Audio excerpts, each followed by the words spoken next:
what used to be a fairly inefficient technology now can provide efficiencies double or in some cases triple of what they were just 20 years ago.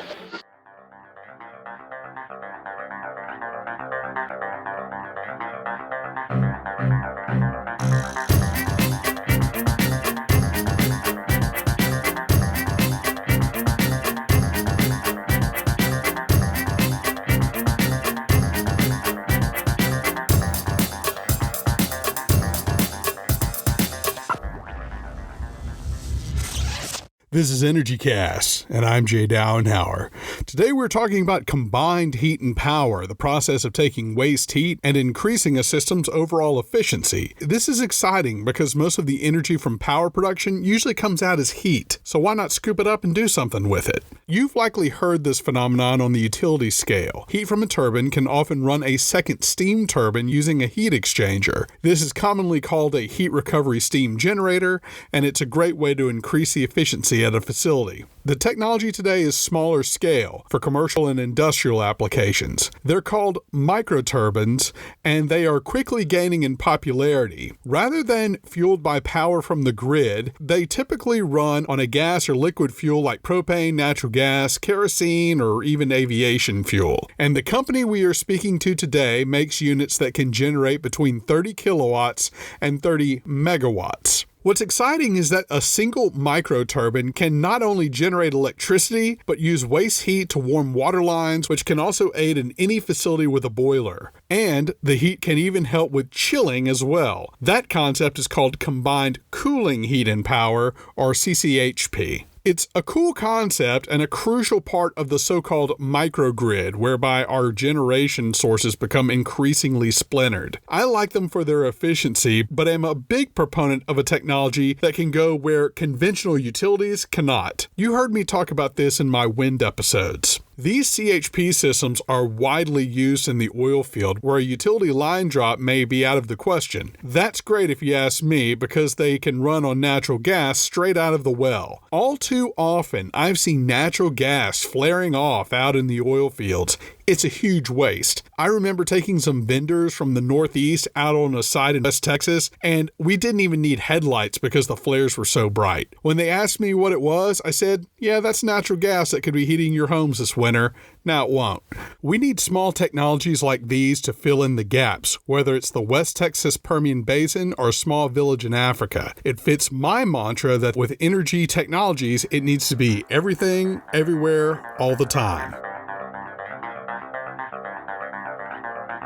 Our guest today is Jim Krause, Executive Vice President of Sales and Marketing for Capstone Turbine Corporation, a manufacturer of these sleek little products based in Chatsworth, California. That's northwest of LA. Now, this is no Apple building their products in some factory in Asia. They design and manufacture right there in Southern California. Jim and I talked about the role CCHP and CHP systems play in the energy mix, as well as what it means for something to be made in America. Being the head of sales, I couldn't help but open the interview with a line from The Wolf of Wall Street. The clean version, of course. Show them how it's done.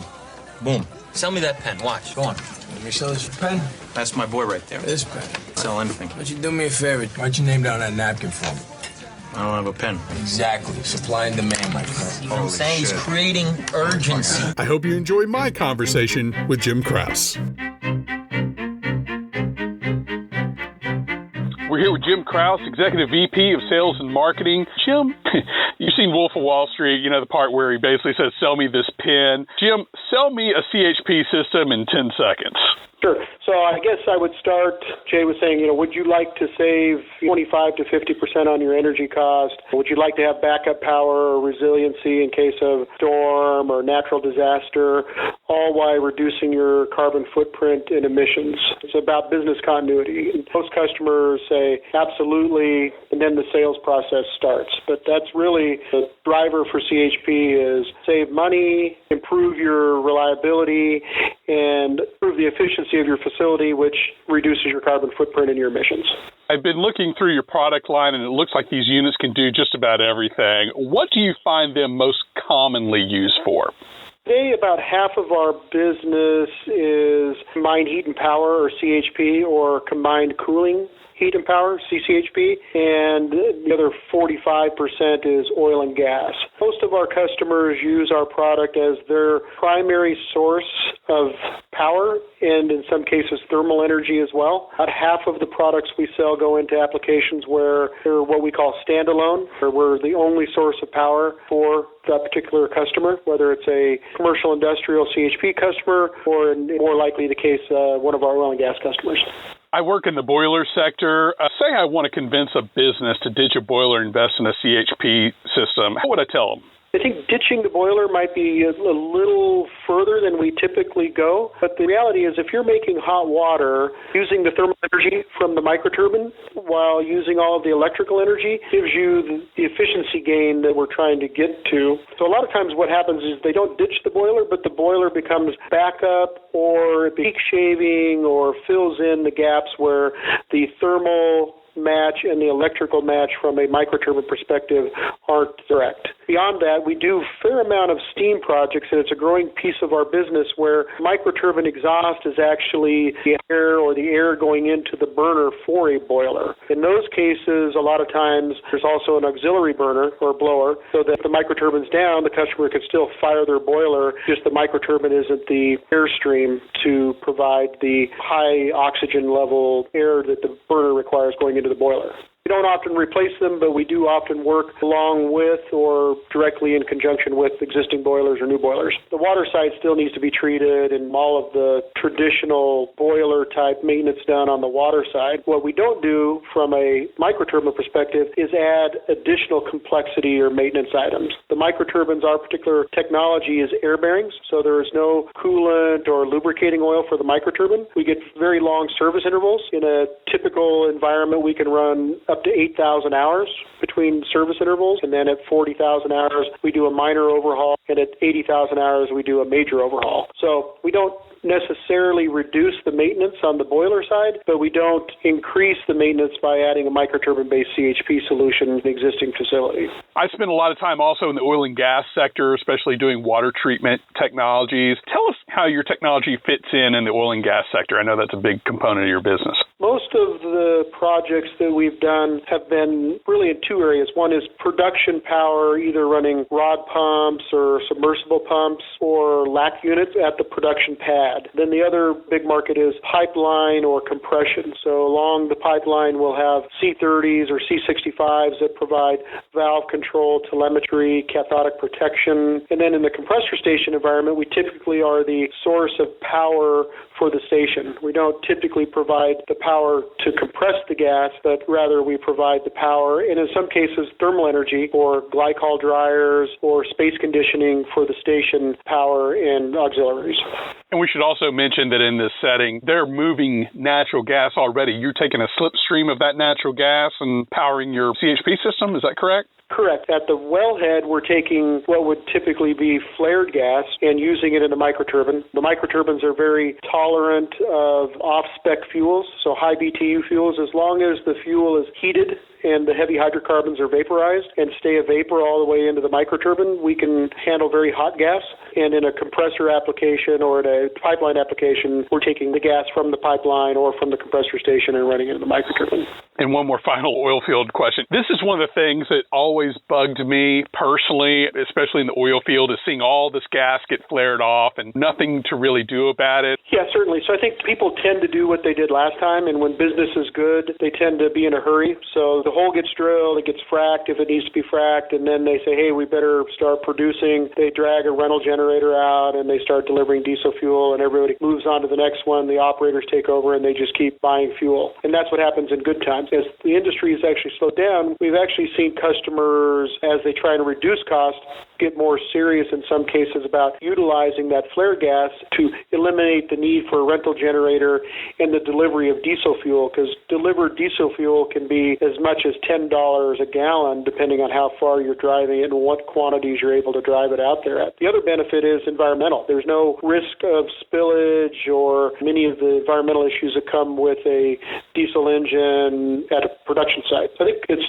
a bit of a cultural change, and sometimes it's driven by hard times more than it is good times. We're seeing ever-increasing opportunities in the flare gas sector, both domestically and internationally. Other than the oil and gas sector, do you see situations where commercial or industrial folks switch entirely to CHP systems? What would a scenario like that look like? I think we're at the beginning of that. We have sites where we're the only source of power and thermal energy, but that usually had historically been driven by the fact that they were remote locations and the cost or the ability to bring grid power in was prohibitive. But today, with the popularity of microgrids and renewables and battery storage, we're seeing more customers consider to be what sometimes we refer to as grid defectors, that they're looking at the cost of staying connected to the grid versus not, and looking at options that include microturbine-based CHP as sort of the base load opportunity, and then combine it with battery storage or solar or distributed wind to give them a solution or an energy supply that's equal to or greater than the reliability of grid power. We don't see a lot of it today, but it's something that people are discussing more, and I think as these other technologies mature and the cost comes down, we'll see more companies and or customers, instead of bringing electric utility in, just bring natural gas and provide all of the utilities, electrical and thermal, to their clients based on distributed generation and microturbine-based CHP and CCHP solutions. I might be putting you on the spot here, but what do you say to utility operators who'd be getting mad at you about something like this? Utilities need to look at this as an opportunity, and utilities that see customers as a valued partner in the energy space, I think, can participate in the distributed generation space. It doesn't necessarily have to be a negative for a utility. It's just going to be different than it has been. We have several projects, microgrid projects, that we're actually working with utilities on. And oftentimes utilities have unregulated arms that participate in different segments of the market that the regulated utilities either can't or don't participate in. But I think utilities, especially forward-thinking, progressive utilities, will find their niche and will thrive in this changing environment. Before the interview, I looked at your website and tried to absorb as much of your case studies and everything as I could. What do you mean when you say in one of your videos that the grid is up to 33% efficient and your CCHP systems are 90% efficient? When you look at grid power, you've got a central plant, you've got transformers, transmission lines, distribution system, transformers. So a good combined cycle, large turbine, steam turbine, central generating plant might be as high as 58% efficient. But by the time you get the power from where it's generated to the socket on your wall or the breaker in your factory, it's closer to 33% efficient. When we look at a CCHP or even a CHP system, we're going to generate the electricity and the thermal energy at its point of use inside the fence of the customer's facility. We put the natural gas, in most cases, into the microturbine, and about 33% of that natural gas going into the turbine comes out as electrical energy. The rest of it is available for us to use in the exhaust. We take the exhaust heat, and in a CCHP application, we can actually make chilled water, and then there's still enough energy left in the exhaust to do a lower temperature hot water loop for domestic uses for laundry or kitchens or any other domestic application. So by using the one fuel source to make electricity, chilled water, and hot water, we can see efficiencies up as high as 90%. It sounds counterintuitive, but CHP systems also have the CCHP, the combined cooling heat and power, as well. Tell us how that works. How do you get cooling from waste heat? Sure. I think when I got into the industry, it was a bit of a mystery to myself as well. But basically, anybody who's ever had an RV is familiar with their refrigerator in their RV that runs on propane. The concept is similar. It's just much larger. There's a number of different manufacturers that make what are called absorption chillers. The absorption chiller takes the thermal energy either in the form of hot water, steam, or in some cases the exhaust directly from the microturbine, and they heat and cool a working fluid. And in this case, the working fluid is lithium bromide. And the lithium bromide solution, as it goes through a heating and cooling process, goes through a phase change. And in that phase change, the energy that's given off is in the form of cold, and they spray the lithium bromide solution over a chilled water bundle within the absorption chiller, and it cools the chilled water circuit of a building industrial customer. The technology has been around for decades, and it was widely used in steam loops and other places. The nice thing is, with the growth of the CHP industry, there's been some growth or improvements made to the product, so what used to be a fairly inefficient technology now can provide efficiencies double or in some cases triple of what they were just 20 years ago. I always like asking this question, especially with new technologies. What benefits, Jim, do you see for this technology in the wider world, specifically maybe the developing world? There's a lot of benefit. Today, most of the power comes from diesel generators that are sitting in front of buildings or beside people's homes. And you look at the air pollution issues, their NOx emissions, CO, particulate matter. The air that people are breathing is in a lot of places in the world bad for them. We look at the conversion from diesel to natural gas as a step in the right direction to get to the renewable energy grid that we all would like to see in the next 20 to 50 years. But the step of moving from a dirty fuel to a clean fuel, combined with the fact that microturbines, our emissions are about 1/10 typically of a similar internal combustion engine, even a natural gas engine. The wider world benefits from the emissions or the environmentally friendliness on a local basis, but then when they're used in a CHP or CCHP application, you also get the benefit of carbon reduction. We get the local air we breathe benefit in the form of less criteria pollutants, and we get the let's save the planet climate change benefit in reduced carbon footprint because we're improving the energy efficiency at the customer's location of the fuel we're using. What are some of the drawbacks to this technology? I would assume maybe some upfront price issues. Certainly, we are almost always a higher first cost than a similar sized internal combustion engine. In the U.S., the cost differential is much narrower. In some cases, we're actually about the same first cost as internal combustion gas engines that are required to add exhaust after treatment like selective catalytic reduction, SCRs. That also drives additional maintenance cost, as well as if you're going to install it in an urban environment, noise and vibration are always something that have to be addressed with the packaging and the installation. Our units are very low noise. The units have no vibration. So we find in places where you have to have a sort of or equal technology to Capstone, the first cost differential can be very close. Where that first cost differential becomes problematic or challenging is in parts of the world where low-cost diesel generators and emission requirements don't require the same level of technology Capstone provides to its customers. I know this is a bit outside your area, but we've been hearing about CHP systems on gas turbines when it comes to industrial power generation for a while now. Are any innovations being made to take some of the lessons you've learned with Capstone's technology and scale it up to an industrial level, to a utility level? What we've done at Capstone is, we believe, is take the industrial gas turbine technology and benefits and sort of miniaturized it. The other thing is, because our turbines are easily connected together, our niche is 30 kilowatts to 10 megawatts. Small industrial customers can take advantage of Capstone technology the same way a large customer would take advantage of a Siemens or a GE or a much larger gas turbine. And then I guess the other way I'd answer that question, Jay, is that we are also working on a 250 and a 370 kilowatt microturbine. The benefit there is a little bit of added efficiency. As we go up in size, we're improving the electrical efficiency of the turbine, and it'll allow us to participate in a larger size range than we do today. But we have several multi-megawatt installations. I think today our largest single installation is about 8 megawatts, but we regularly do 2 to 4 megawatt commercial industrial CHP installations for customers around the world.